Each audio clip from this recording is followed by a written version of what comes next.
Okay, so let's have a look at where this court case is at, because this is where most of the evidence is going to come from.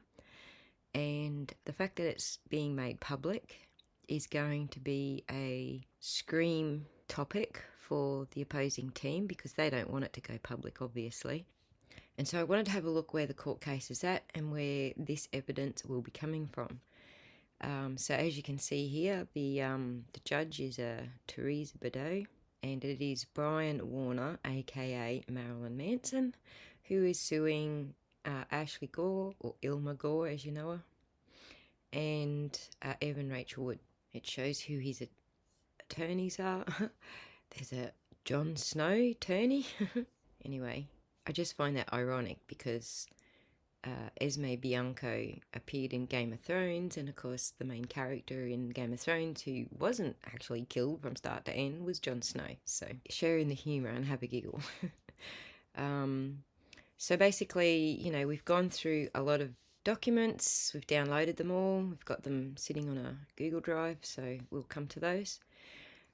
So where we are at, okay, so the first thing I wanted to point out is that if we go to the beginning, we have the 3rd of February is when the filing commenced, and so showing that date actually demonstrates that Warner was not waiting for Depp's trial to, you know, for Depp to win or whatever to launch his defamation case. They weren't, you know, working together on how they were going to do this. So Depp's case started in April, May, and we didn't get a verdict until, you know, the end of May, the start of June. So that's evidence right there that Warner was already going ahead with his defamation against Wood long before Johnny Depp won his court case. So what I had been waiting for is some of the evidence to come forward. Like, to begin with, there was not a lot. There was Brian Warner's legal team saying, you know, we know this happened, we know that happened, and if you want to go through those, there's a lot of channels who have read those documents out. Legal Bites has done quite an extensive reading on those documents, and a couple of other channels. So go and check them out if you want to hear word for word what Manson's team had claimed way back in February. Now we're at the stage where Manson's team have been asked to produce more evidence to see if they can put it before a jury. So they have produced, you know, more evidence to show that there is a possibility that they could win. This is the stage of the court hearings where the judge decides whether it goes to a jury, and he has to prove that he has a possibility of winning to be able to. It's a possibility. It's not, you know, I can win it. It's a possibility that he could win it. And so this is what the back and forth is going on right now. And Evan Rachel Wood's team filed an anti-slap motion, and so that's what's going on now. So during the case management conference, so a lot more evidence came out, and that's what we're going to go through today.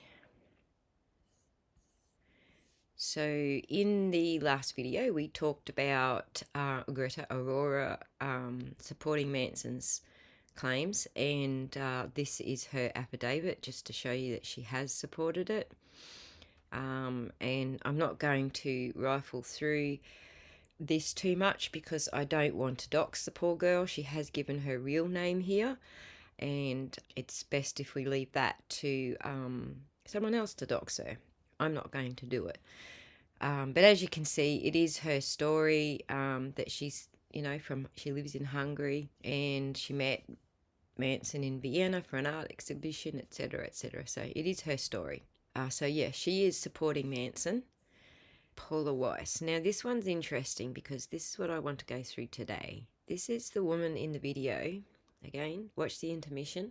This is the woman in the video in intermission from the Groupie film, and this is her statement.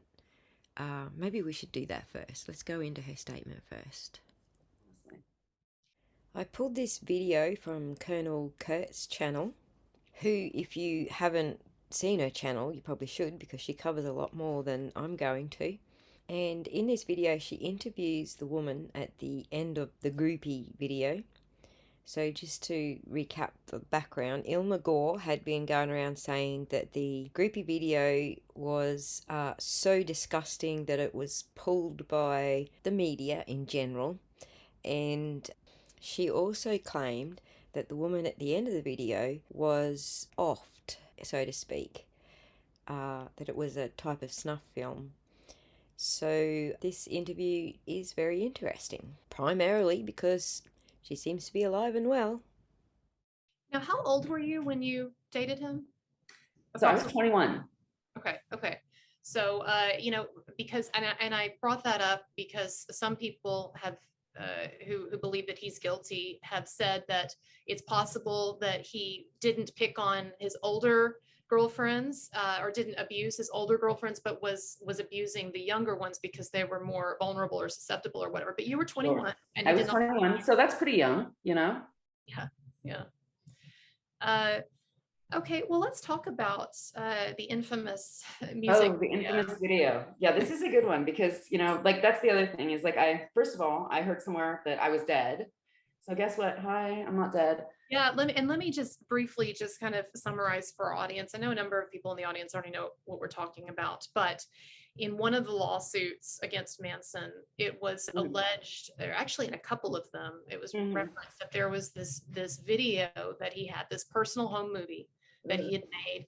And it's described almost as a kind of, in the lawsuits, as almost a kind of a snuff film, in a way that there is this young girl, makes it sound like she's underage, this young fan of his who was exploited and forced to do bad things in this movie, and maybe even was pistol whipped, and et cetera, et cetera. So can you just tell us, what was this video? How did it come about? What was the reality of it for you?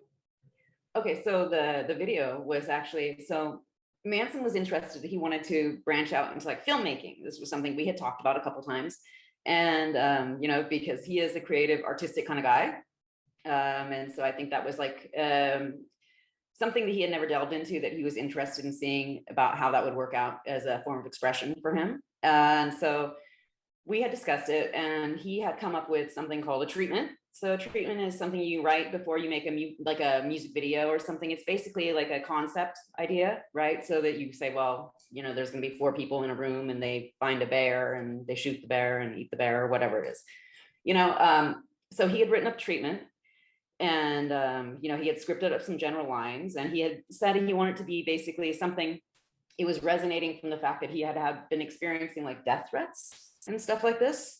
And so I think that's something he said he was processing kind of through the film. So he read me the treatment, and we went over like the lines and everything and the general concept and the goal of it all, right? And so we came to that agreement that we were going to try to pull this thing off, you know? And so, yeah, so he had me show up at the place at his house, and the band was there, and they, you know, they knew me obviously, but they weren't sure what was going on. And so he had given me a piece of art and wanted me to bring it to him. And he was like, okay, this is what you're going to do. You have to pretend like you're like a crazed fan and you figure out where I lived.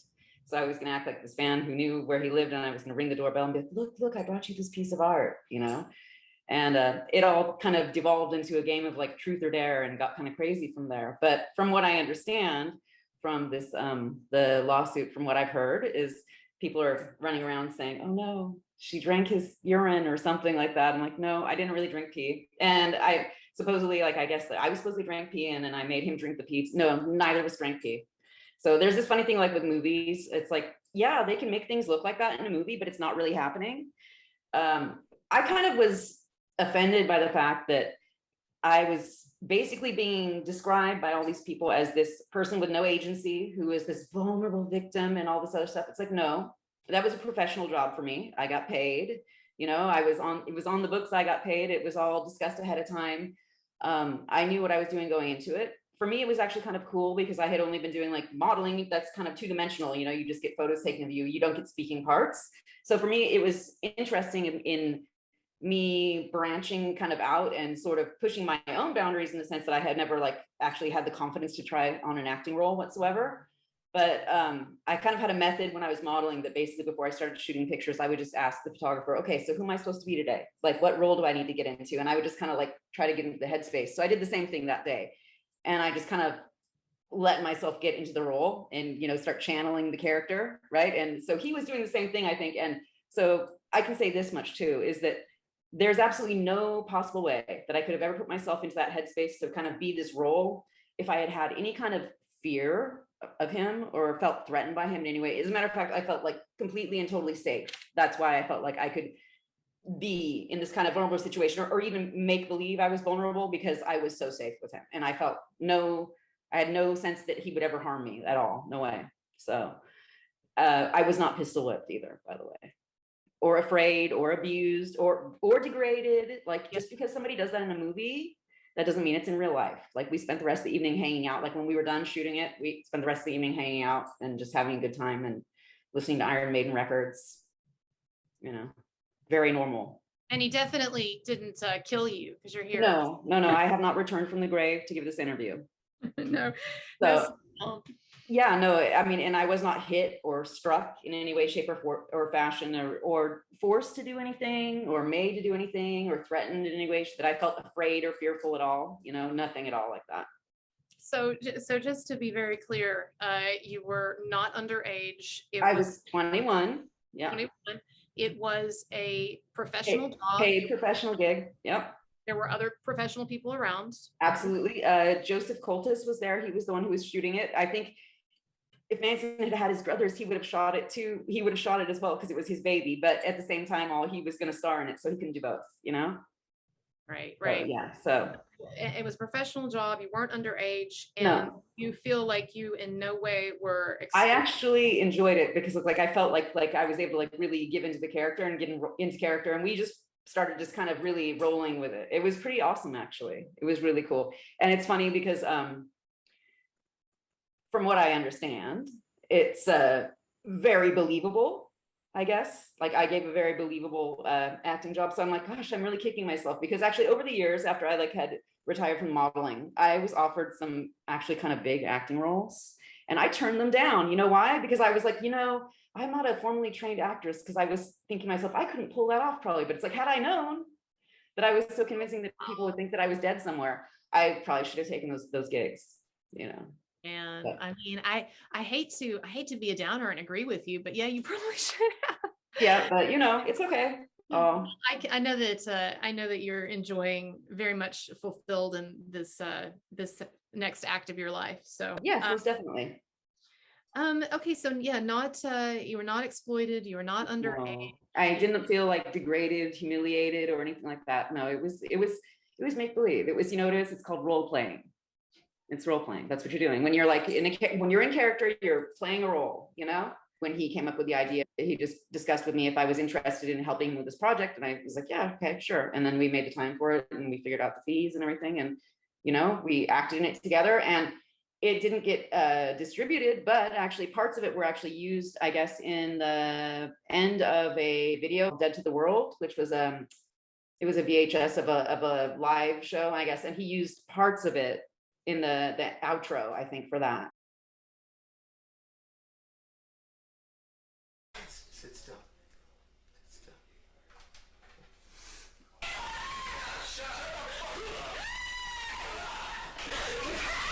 Jesus loves me, from the Bible tells me so. Say it. Yes, Jesus loves me, from the Bible tells me so. So he asked me to do an acting job, and I did it, and it was used for the same purposes that a commercial film would be used for, you know? So if he hired you to do some film work, you got the film work. Yeah. And so he wasn't, as far as you can see, he wasn't in the habit of dangling fake jobs or the promise of fake jobs. No, not that I'm aware of. No. Now, as a matter of fact, there had been some discussion actually in brevity about possibly having me do the video for Apple of Sodom actually as well, but I actually had to go because at the time I had been promised to go to Paris for a work stint, Mhm. And I had been putting it off for a couple of months, and kind of my agent was riding my ass about it. Like, you're supposed to be in Paris like last month. What's going on? And I was like kind of just busy enjoying myself and not going to Paris like I should have. So, but yeah, so I did end up eventually going to Paris. So I wasn't around to stick around for that because I had other things cooking that were kind of more important, you know, and I had already racked up enough videos. So I did that video for Long Hard Road Out of Hell, but I also did the Push It video for Garbage. And I did another video for that band Cracker. It's Euro Trash Girl. I was in that one too. And I also did, and this is the funny part, I did an R&B video. You did an R&B video? Is that I what you did. Do you remember did. what the name? What was The band's called, they're like a Boys to Men kind of band. And the band's called Portrait. And I think the song's called Call Me. And it Okay. was like, it was pretty cool. I got to dance around and act like a fly girl. It was pretty rad. I'm So gonna that's just all the fun you get to do. So yeah, I had kind of done enough music videos, and I needed to get back to Europe because I had some stuff like big campaigns that were waiting for me essentially. So well, I'm gonna find some shots from those music videos and try to put them absolutely. in. Yeah. So you can see you because I don't want this. I mean, this video is not just about Manson, but also, I mean, you've had such an interesting experience in the entertainment industry as well. Oh yeah, absolutely. It's definitely an adventure, you know. But I think it's also what you make of it too. You know, it's like it depends what you kind of bring from yourself, what you bring into it. You know, like a lot of people go into it and they don't have like a certain sense of their self. And even though I started modeling and stuff when I was like 19, which for modeling is like a dinosaur age to start. Like a lot of girls start when they're 15 or 16, but I'm really glad I started when I did because I wasn't open to anybody else's opinion about who I needed to be or what I needed to do. I was very, very, very sure of myself and who I was. So I think it's like anything else. If you have good boundaries, you're going to have better results, you know, because that way you don't feel the pressure to be overly molded by people around you, which is something that happens with modeling. Because I think, you know, every day you're basically renting out your body, really. And you're like asking a photographer to, you become their medium for their art, like the same way like a sculptor has clay, you're the clay, you know? And if you don't have a very centered sense of who you are, you're probably going to like maybe lose your place or figure out, or, you know what I mean? Like lose sight of who you are, you know? So if you don't have a very certain sense of who you are and kind of be cool with yourself and know who you are and know also because of that, like what you will and won't do, you know, and what you're willing to work with and what you think is acceptable things. Like for me, honestly, like I had a great reputation. I had a lot of photographers that would just book me without casting me because they had worked with me a lot before. And they knew that like, I'm the kind of person that will do crazy things to get a good shot. Like I will be barefoot in the snow and smiling because like, I'm like, yes, we're gonna make this amazing picture together, you know? But that's just for me because I was there to get great pictures, you know, and the photographer's there to get good pictures and we're all in the same, having the same goal together, you know? But yeah, I mean, it's definitely something, it's a slippery slope. If you get into it and you don't know who you are or what your limits are, you could probably get into trouble. I can see that, definitely. Because I mean, there are unsavory people in the industry, you know, and that's the thing too, is like, I know kind of predatory men. When you're a model, like, you know, I used to go sometimes on 8 to 10 castings a day, depending on like what was up. And that's a lot of people you have to go and meet. And there are definitely, not everybody's on the up and up. There are people that are unwholesome sorts out there that you get exposed to when you're modeling, because you have to meet all these strangers and you find yourself in a working situation with all these people. So, I mean, I know predatory people, and I can tell you this Manson isn't one of them, you know? You know, and I feel like I've been around the block enough times to know the difference, you know, because of just being in the industry, you know?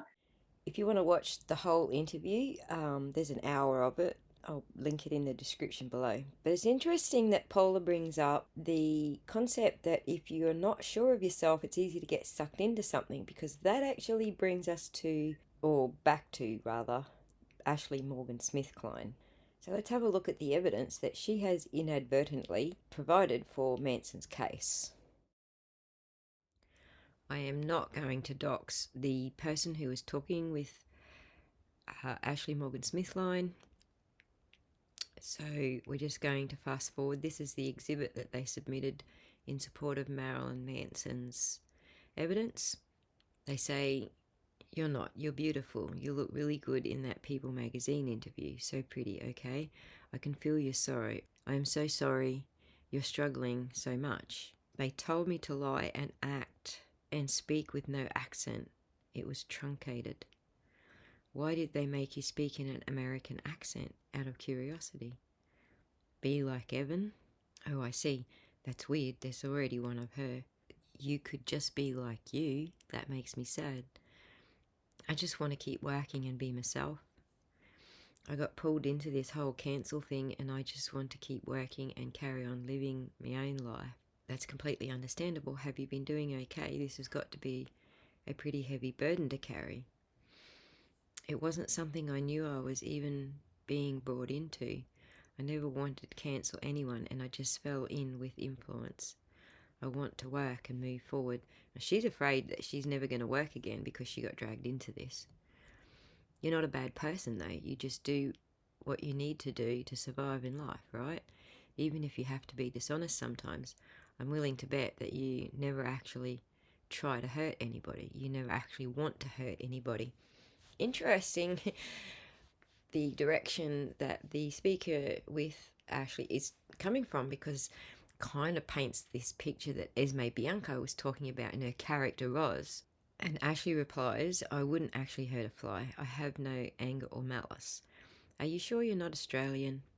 Evan's documentary narrative just needs a certain spin for her billions. Surprise, you're doing it for money. And then I saw you on the news, LMAO, and you did not want to be there. He kind of looks like you'd been awake for like 3 days straight and were possibly on like 6 caffeine pills. You look like bloody speech to text. That's why I don't use it. And Ket. What? Oh, ketamine. Laughed my ass off. You were on the Special K while you did that interview? You should resent young girls who reenacted the Crucible. To be honest, you did seem a little strung out. Because it is my name. They destroyed me. I had to numb. Well, ketamine certainly is a number. It's actually a horse tranquilizer for those who don't know. All of you who were roped into this shit though, it was all Evan, sweetheart. Esme and media and Illma, to be fair. Huh. So Evan's looking like the innocent one again. Good acting is one thing Evan has going for her. But they really let me be Patsy and take it worst. I left the country. Yeah, the media was also roped into this. Evan had a lot of power here. She controlled everything. I can't exist in that cruelty. People take the purest kind of souls to take the falls. Kind of feels like they're having two separate conversations here. Like Ashley's not entirely replying to the leads that she's been given. She's going off on her own tangent. I know, sweetie, but we're going to clear your name one day, yeah? And I'm no angel, but it's just not okay. I know you were gullible and a people pleaser and thought you were doing the right thing. Did you really think that by lying, making up your own story, you would be helping her? Yeah, I hate lies too. I can't stand telling lies and I can't stand injustice. Always got to do the right thing, even if it hurts me in some way. I usually end up feeling better anyway. Ashley replies, like I've fallen for someone and we went about it as adults. We wasn't supposed to, but 3 days in, we owned it and we took lashing. Took blame and consequence. Your heart chooses what it does and life is already written. So I think she's talking about, this very brief 1 week affair that she had, which is what he's claimed it to be. I think that's what she's describing there. So let's go from here to some other evidence that's been produced in the latest court filings. Just to have a look at this one. This is about the fake FBI letter. And this is from an attorney called Blair Burke. And so I will quickly read through this. How many pages have we got? 13 pages. We might just read through his initial claims and then skip through to his exhibits. He says, on or around November 21st, I became aware of a letter purportedly written and signed by an agent, Michelle Langer, of the Federal Bureau of Investigation concerning a purported federal criminal investigation into Warner and a supposed threat to the safety of Evan Rachel Wood and others. A true and correct copy of that letter is attached as Exhibit A. I had immediate concerns about the authenticity of the letter based on my nearly 30 years of experience practicing federal and state criminal law, because the letter purportedly written on behalf of a federal law enforcement agency was not printed on an official letterhead. The correspondence stated the author was from the Federal Violent Crimes Department, a department I had no knowledge of and quickly determined did not exist. The correspondence was not addressed to a specific person and handwritten contact names on it, and also contained glaring typographical errors. On or around January 26, 2022, at my direction, my office undertook efforts to determine if there was an actual special agent for the FBI named Michelle Langer. Contemporaneously, my office called the telephone number attached to Agent Langer's name on the letter. A woman named Michelle Meyer answered the phone. Meyer told my office she was not a federal agent and was not Michelle Langer, but was instead an acquaintance of Mr. Warner. After determining that the FBI did employ a special agent by the name of Michelle Langer on or around February the 2nd, 2022, I called the Tampa Bay field office of the FBI. The dispatcher I spoke to located FBI agent Michelle Langer in that office. I was connected to Agent Langer, who answered the telephone. During this call, I described the letter and emailed Agent Langer a copy of it. Agent Langer told me she believed the letter was likely a fraud based on my description of it. I told Agent Langer I represented Brian Warner and asked if she was familiar with this person who had been involved in any criminal investigation of Mr. Warner. Agent Langer said she recognised the name but had never investigated Mr. Warner or any matter related to Mr. Warner. Agent Langer also stated that she had not ever investigated any matter related to Evan Rachel Wood.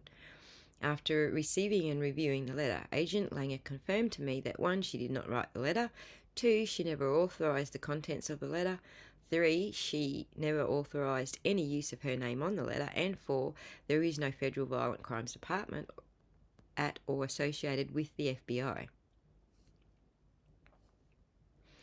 During this call, I also asked Agent Langer whether she recognised the name Illma Gore, aka Ashley Gore.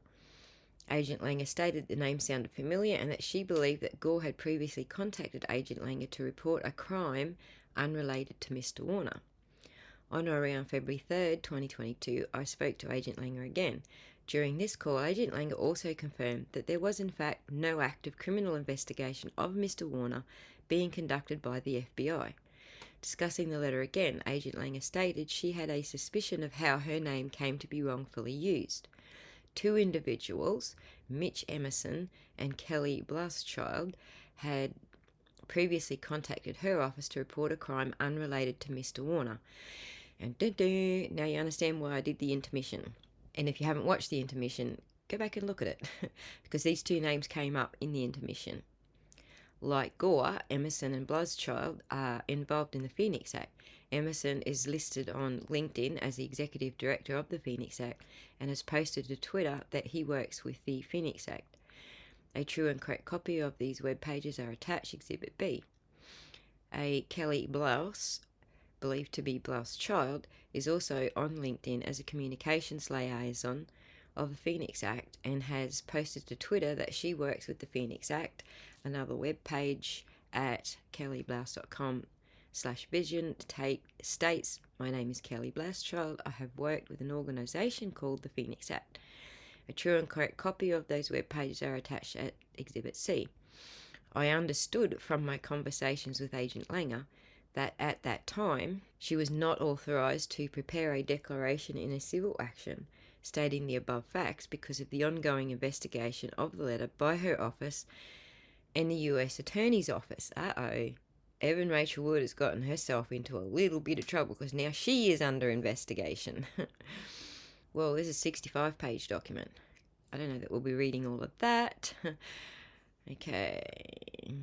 I instruct my office to pull certain publicly available records from the Tennessee State Court case, caption Evan Rachel Wood versus Jamie Bell, pending on the 3rd Circuit Court for Davidson County, Tennessee at Nashville.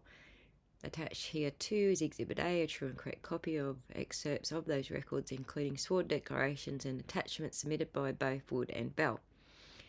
This actually goes a long way towards dispelling rumours that Jamie Bell somehow did this himself, like offered these documents for Manson's team. And this is Manson's team saying that that's not how it went down. He actually went and pulled the records. So this is the story about how Evan used those documents in her court case. So we'll move on now to who is Illma Gore and what does she have to do with anything? Okay, now for some their body is a temple, but for our next guest it's a piece of art. In fact, it's the most personal piece of art in the world. Illma Gore will tattoo your name on her skin for just $10 and she's looking for people to get involved in her exhibition of sorts. And she joins us now live from Los Angeles. Illma, welcome to Studio 10. Hi, thanks for having me. This is such a brave campaign. You'll tattoo pretty much anything on your body for the right price. What won't you tattoo onto your body? No hate or discrimination, and it's not even for the price. I just wanted accumulation. So why do you want to do it? Why is it so important to you to have, I suppose, tattoos, but also not tattoos of your own choosing, but ones that people would like you to have on your body? Well, it's more about like thinking about it as one whole tattoo made up of 100 little ones instead of 100 different random tattoos. So they represent each person in their own way. And that to me is like 100 different little stories, and that is my artwork. How many tattoo requests have you had so far? About 350. Has anybody asked you how much it would cost not to do this? Look, this is priceless to me, so. You started tattooing, I think you were a teenager, is that right? Right, I had a fake ID. I don't condone that. I was silly. I had a fake ID at 15, yeah. Huh.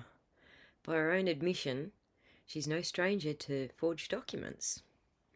Does anybody think that she had the contacts and resources at the age of 15 to buy forged documents, or that she was tech savvy enough to produce her own? And now you're up to how many, 47 tattoos? About 47. Okay, and talk us through some of the tats you do have at the moment. What sort of stories do they tell? Well, all of my tattoos are my own. I think, you know, no matter what they mean, someone's going to have an opinion on it, whether they like it or not. It doesn't really matter because at the end of the day, we live in such a physical world. Our body is unarguably our own. It's true. We do live in a very, very physical world. Also, here at Channel 10, our marketing budget is a little bit tight. If we gave you $10, could you get the Studio 10 logo tattooed on your body? Somewhere prominent? If that represents you guys, then sure, go for it. Hey! I'm down. Illma, before we let you go, I just have to ask, I mean, I get bored of my nail polish after a week. What happens in 20 years' time if you go, ugh, wish I hadn't have done that? Do you think you will have any regrets over this? I will not have any regrets. This is so me, and obviously you'd have to know me to know that. But, you know, this is just what I want, and you don't have to like it. People don't have to like it. I respect that. And can I just quickly ask, is there any part of your body which is off limits in terms of tattoos, or are you just kind of boobs, ass, arms, legs, everywhere? Pretty much everywhere. Oh, God. All right. Illma Gore, you are a beautiful young woman and it's a really interesting project. Best of luck with it, and we'll catch up with you when you've got your Studio 10 tattoo. For sure. Thank you so much. Anybody curious as to whether she got Channel 10's logo tattooed on her body, or any of the hundreds of requests/donations tattooed on her body? A Los Angeles-based artist is offering people the opportunity to pay her $10 a pop to get their names or phrase or something small tattooed on her body. Now, this is Illma Gore, and she is in Silver Lake, California, in Los Angeles. And this is part of a big art experiment that she's doing. Here's what she said. There is something absurd and beautiful about having an accumulation of absolute strangers' names draped over my pale goth skin, even if half of them are penis butt. Now, she's 22 years old, and she doesn't realize right now that she's ruining her life. But she says that this is part of a special art experiment and social experiment that she's going to do. And she's going to get the tattoos from the neck down, although it seems like she has some tattoos on her face already. I want to stop her. Sinead O'Connor looks really young, which I think is great. Still. I think that's really nice to see her. Oh my God. Now, she's raising money for this art exhibit on GoFundMe. That's where the money is going. And so far, she's raised over $4,000. She wants to raise a total of $10,000. $10,000 for an art exhibit is not enough to convince me to get one tattoo in a place that no one would ever see it. I don't understand what she's thinking, and I want to like sit her down and tell her this is a bad idea. I'm not judging her. I just think that she's going to regret this. I'm with you. I feel bad for her. I'm always less moved by stories of like she's a crazy person. And You don't know if she's crazy. Well, maybe she's a little crazy. Yeah, broad sense crazy. I mean, can she function throughout the day? Sure, right? But I mean, there is a hole in her. Something is missing in her that she is trying to fill by having the names of strangers tattooed all over her body. And then she sounds like she's come up with a reason to do that, a justification by calling it art. But it sounds like there's something missing. But I don't know her, and maybe she's the happiest person in the world. And if so, God bless, go forward. You're going to regret those tattoos. So here's some more information. She estimates that it'll take about 60 hours to complete the tattooing, with some of it being done live at the exhibit at the end of March. All right. Hello, everybody. I am here tonight with someone that I've actually never talked to. I literally just saw him. I literally just saw him post on Twitter like 2 days ago. Actually, Paula Baby sent it to me and said, "Have you seen this guy's Twitter post?" And I was Shout like, out "Wow." to Paula Baby. Yes, shout out to Paula Baby. And so anyway, I have no idea, how this is going to go. But I saw that you have basically done is it a video series on Illma Gore? Well, I do a podcast, and so I've done like multiple episodes about her as things came out about her. I've done not really a series. I guess it's sort of a saga in a way, but not really I wasn't planning on it. And what's your name? Is it Pod Awful? Is that what you go by? Well, the name of the show is Pod Awful. I'm just Jesse. I'm a guy. I have a real name, like you're Kristen, right? Yes, so gotcha. Yeah, I'm just Jesse, but people call me Pod sometimes because they're weird. I hear you. Well, listen, I'm willing to just give you the floor if you want to tell me what's your beef with Illma Gore. What did you find out about her? How did you first get onto this topic of Illma Gore? Why don't you start there? So let me just say for your audience, I haven't followed this whole Marilyn Manson thing. I'm aware of it. It's been in the news and stuff. And in the back of my head, I was kind of like, yeah, I guess that seems like it's possible. But there's a part I've never been a fan of his music or anything, but I was always kind of a fan of him as a person. So there was a part of me that was like, this doesn't seem right. And unfortunately, there's been so many of these like fake Me Too things that a part of me always kind of thought, there's no way this is real. When I heard Illma Gore is a part of this, I knew, oh, this shit's not real. There's no way that this is because Illma Gore, I have known for, I think we're coming on 7 years now. And she is one of the biggest liars and grifters I've ever met. I've been doing my podcast for, I think it'll be 13 years this year.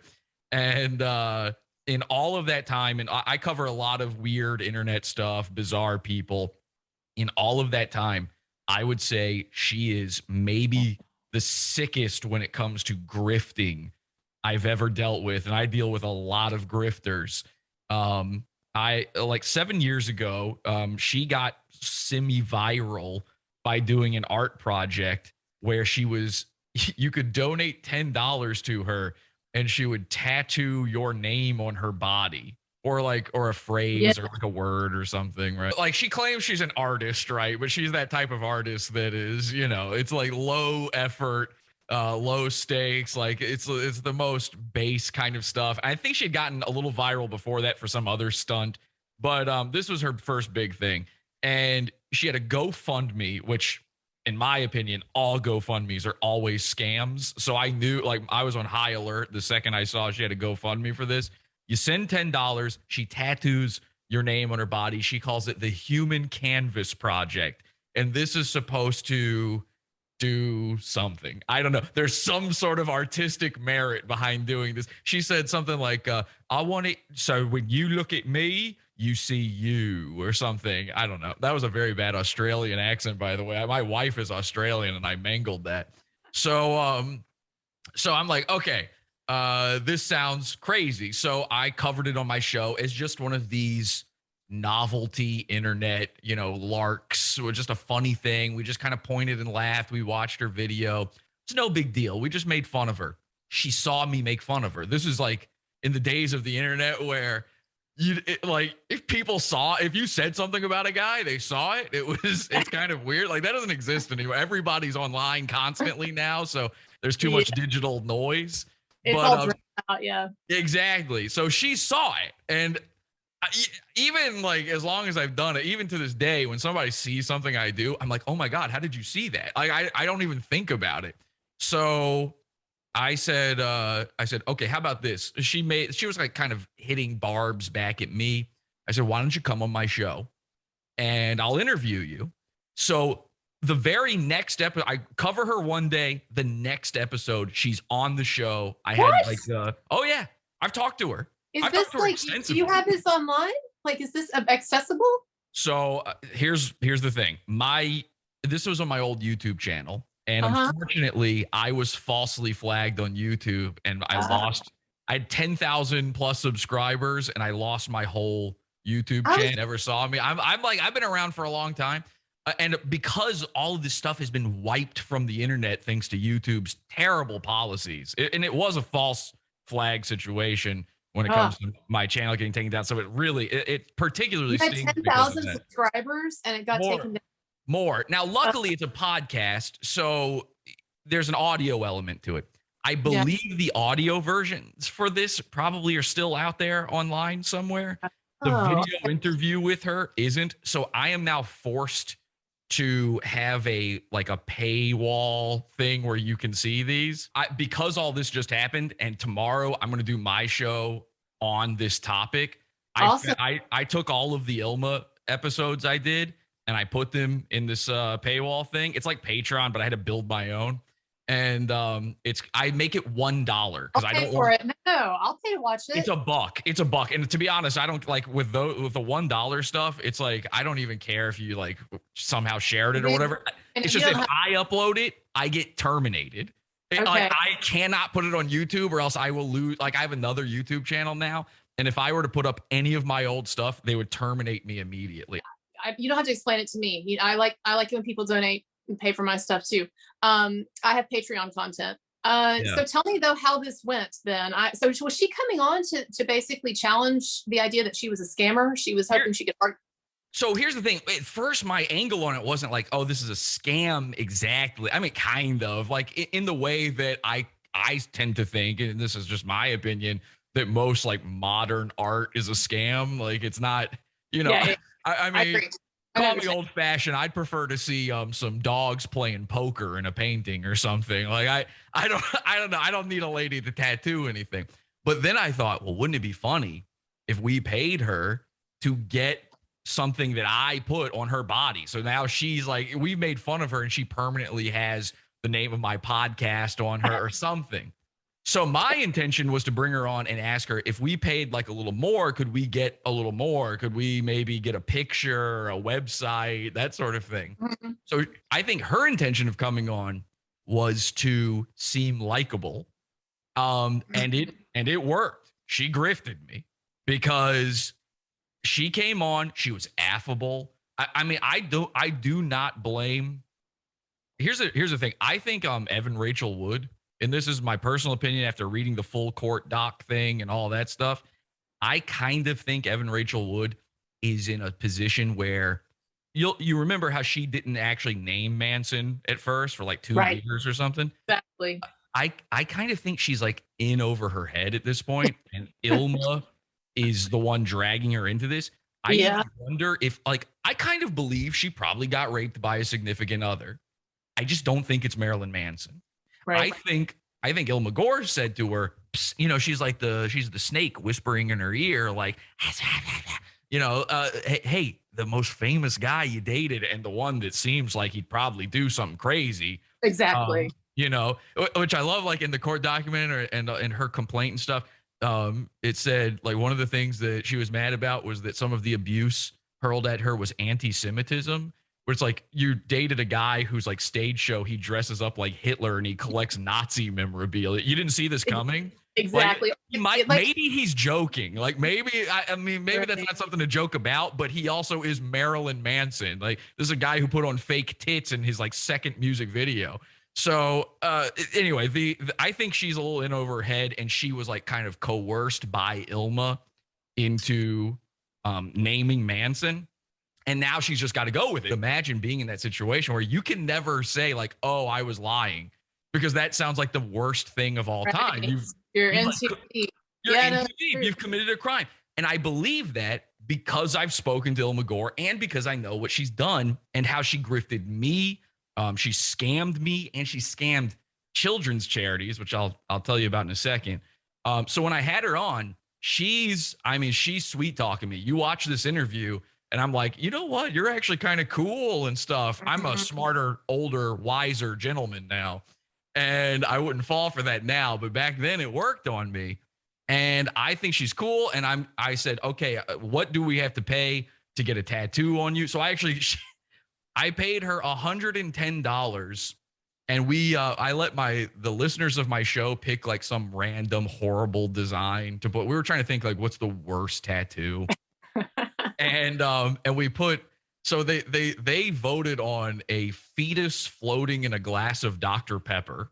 That was their idea. And then underneath that it says also Cox, and then underneath that it says podawful.com. I sent her the 110. She said on the show, she's sweet talking me. She's like, I actually love this tattoo. She's like acting like it's funny and she's in on it. She's on our side. We're buddies. We're supposed to be high-fiving and stuff. I walk away from it going, oh, okay, she's actually cool. You know what? Maybe we were too harsh on her. After 2 years, she never got the tattoo. Oh my God. 2 years passed. And that means this was viral. She made $18,000 or more off of this stunt. And again, that's $10 a tattoo. So do that math. How many of those people never got their tattoo? She has, to this day, never technically posted any major proof of these tattoos. So I spent 2 years going, Illma, where's my tattoo? And every once in a while on my show, I'd call her out and be like, this lady scammed me. And so I started, she's an artist. I started calling her Illma Gore Con Artist. So I did these 2 episodes on her, Illma Gore Con Artist, Illma Gore Con Artist 2. Anyway, I'm trying to get her to get this tattoo. I'm trying to get her just to respond to me. At a certain point, maybe like a year and a half in, she just blocks me because she knew she was never going to get that tattoo. And if she's not getting mine, she's not getting hundreds of others, hundreds of them. So tons of people were scammed. I just happened to be scammed out of a little bit more money. And I'm that type of person where I'm never going to let that go. So I kept watching for her. And she's kind of a strange person. I cover a lot of people on my show, and usually they're always up to something. But Ilma's this one who she'll do something, she'll go viral, and then she'll go dark for a long time. And she didn't pop up again really until the Trump stuff started happening, and she started trying to kind of grift off of that. And it was around that time that I started to look into it a little bit more. I wanted to know what happened with those tattoos. Where did that money go? Is it in her pocket? I go back. Her GoFundMe is still up at this point. She is still taking money for it. It's not closed. And I look on the page and she's updated it. And I think this is literally in response to my haranguing of her and calling her out. She updated the page to say, that from a certain point on, I guess after she reached whatever her goal was, all of the money after that, she claimed, was going to a charity. And the charity was called SPY, Safe Place for Youth. And it's a homeless children's charity. And I think I might be wrong about this. I think it might be like specifically for like LGBT homeless kids or something, or teens, which is particularly interesting because Illma is, at the time, I don't know what she identifies as now. She identified as lesbian and gender fluid. And so that seemed like, oh, okay, so this is something that means something to her. Like this is something. Real house. Yeah, yeah. Exactly. Like this is something that maybe she's been in that situation. I don't know. So I'm like, okay, well, that's interesting. And for a second, it sort of assuaged my feelings on like, well, $110. I mean, it sucks, but hey, if it went to a charity, then no big deal. And then I was like, wait a second, who says it went to that charity? I don't know that. There's no proof of that. So I called them. I called the charity and I spoke to them in email and over the phone. And I said, have you ever even heard of this Illma Gore woman? They said, yes, she did contact us. I said, what was the arrangement you guys had set up? She says, the woman I spoke to said that she planned to give like whatever amount of money to the charity. I said, it's been 2 years. Have you gotten that money? She said, we've never heard from her again. There has never, and they specifically did not want to publicly. They said I could say this stuff, but they did not want to publicly comment. I invited them to come on the show.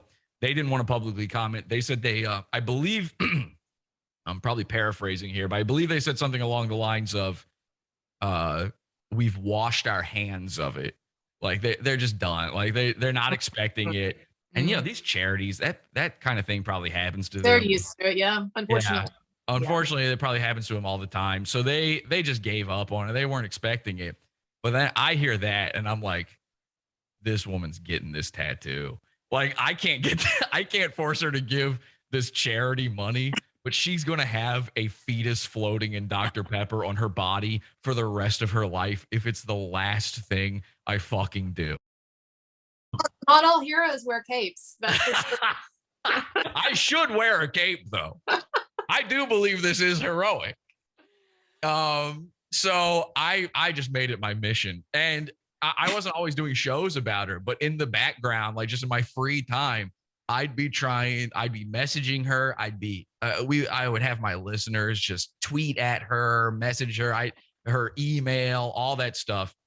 In the meantime, she's getting bigger again. Like she keeps going viral. She goes viral for this stunt where she made a toilet out of Louis Vuitton bags or something, like a gold toilet. It's so stupid. This is what I'm talking about, the modern art thing. That was part of a scam too, right? Did you hear about the Louis Vuitton scam? I would love to hear. I think I know what you mean, but I don't know if I know everything. I'd love to hear. I know she drafted a fake letter that she said she'd been sent, some kind of legal document by Louis Vuitton. And she had made it up, right? I saw that letter and I went, that ain't real. I mean, listen, maybe I got too much skin in the game. Maybe I was personally burned. Maybe I'm too critical, but I can look at an Illma Gore thing and go, immediately, I know if it's real or it's not. And I'll tell you, the thing that really made her go viral, she was Jussie Smollett before Jussie Smollett. She posted a picture one day on Facebook. And again, I was Facebook friends with her, so I saw this like immediately before it really blew up. She posted this picture one day of her with a black eye or sort of swelling or whatever. And she says, she gives this story. Now, she gives this story that she had just gotten off of a plane. She had just been somewhere else. She's a block away from her house. She's like going back home. And a car with a MAGA guy, like a Trump bro, pulls up to her out of nowhere. And like, she's not famous. It's not like doing it to, like Jussie Smollett, at least it would kind of make sense if you did it to him. He's a famous guy. She ain't famous enough you're going to wreck. She looks like any other hipster walking down the street. So she claims some guy pulls up to her and goes, Trump, And she's like, what? Oh no. And he's like, and he gets out of his car. So he's driving. This is the story. He's driving along. She's a block away from her house. He gets out of his vehicle, screams Trump at her, which is not a battle cry. I've never seen that in any other scenario. This is Trump country. Isn't that what Jesse Smollett says? Exactly. But this happened well before that. Yeah, He comes up to her and just clocks. So this dude just clocks this little skinny, scrawny woman in the eye, screams Trump, and then runs away. And keep in mind, this happens in the middle of Los Angeles. I mean, what is the likelihood of that? As a town that has never voted red, ever. Right. How likely is that to have actually happened? So again, just like with that fake letter, my bullshit meter just immediately goes through the roof. And I go, no, not real. There's no way. I do a show about it. There's no way it happened.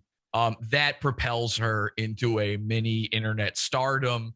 And and it's me constantly calling it out. But I use that sort of that time where she's back in the public eye to put the pressure on about this tattoo. So I was calling her out for that. And finally, I honestly don't remember at this point what did it, like what was the final straw, but she got the tattoo. And I made her send me an image of it. And I told her, what's that? Does she have it to this day, the tattoo? Oh yeah, she's got it. It's on her. I've got a picture of it. Where? I think it's on her leg. I think it ended up on like a calf or maybe her thigh or something. It's a little hard to tell from the photo, but I basically told her to a certain point, like, I'm never going to stop. And technically you frauded me. You've defrauded a children's charity. I could go to the police about this. We could do it that way. Or you could get a ridiculous tattoo on your already ridiculous tattooed body.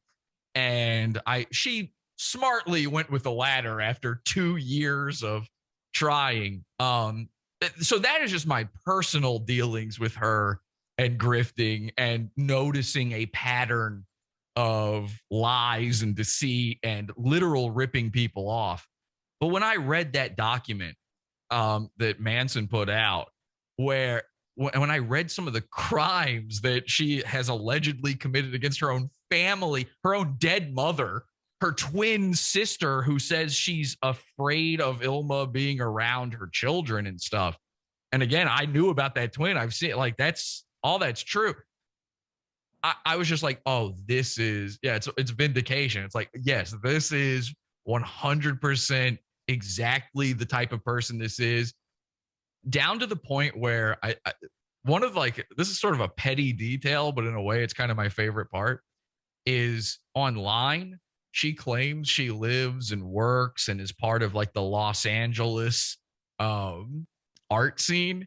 And then in this document, it's like, apparently she lives in Florida, which is like where Trump lives. So just to me, there's something so funny about that. It's like such a nice little, cherry on top of the whole thing. She had to live in Florida secretly this whole time. But there is a part of me that's like completely weirded out that this woman is now dating the lady from Westworld. Well, I have to tell you, I've seen the HBO documentary that's coming out in a couple of weeks, and you're gonna really get a kick out of that because Illma Gore is prime star. It's her and Rachel Wood. It's her and Evan Rachel Wood. So you're going to have a lot to talk about. I'm going to do a viewing. Like I will have a viewing party of that. We're going to do a watch along. It's a two-part. It's a two-part documentary, and Illma Gore is the co-star of it with Evan Rachel Wood. Oh my God! Yes. Do you think they're still going to wait? How did you see it?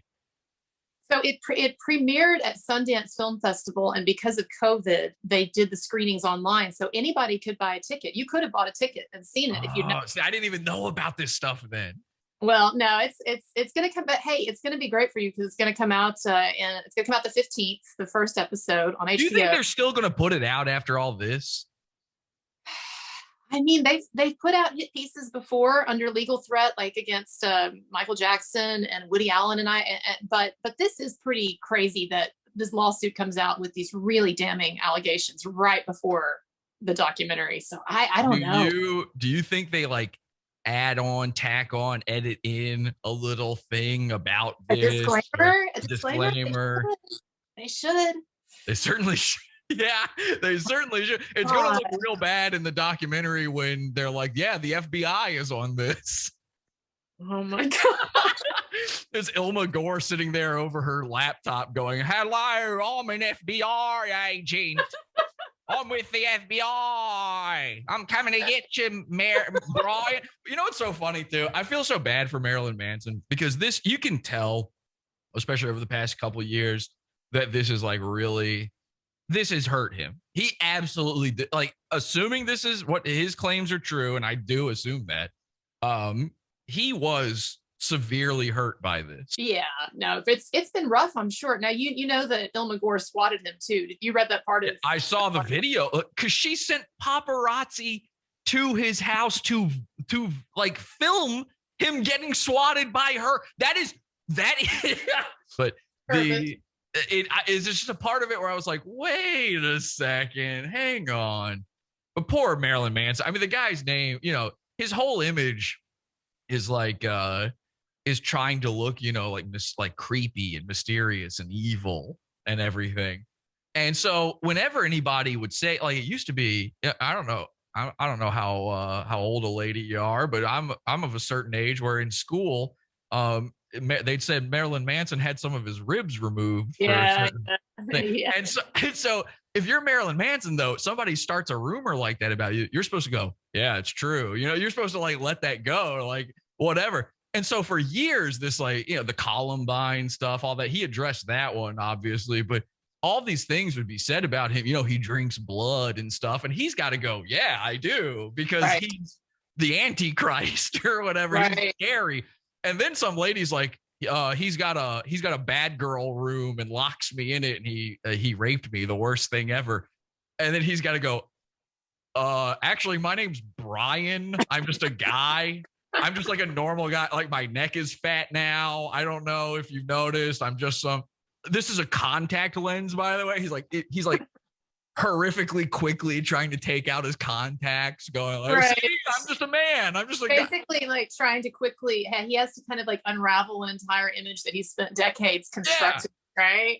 Yeah. All right. Well, I'm definitely gonna encourage those in our audience who are interested in Illma Gore and want to see this. I definitely want to see it, just if nothing else for the hell of it. But tell us your website again. Where we go just to get this?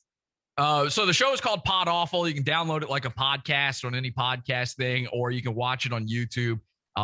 There's a quick link, awful.tube will take you to my YouTube channel, awful.tube. And then if you want to see the bonus stuff that I can't put on YouTube anymore, it's at podawful.pizza. And I go live on Sunday nights on YouTube at 8 p.m. Eastern time. Awful.tube.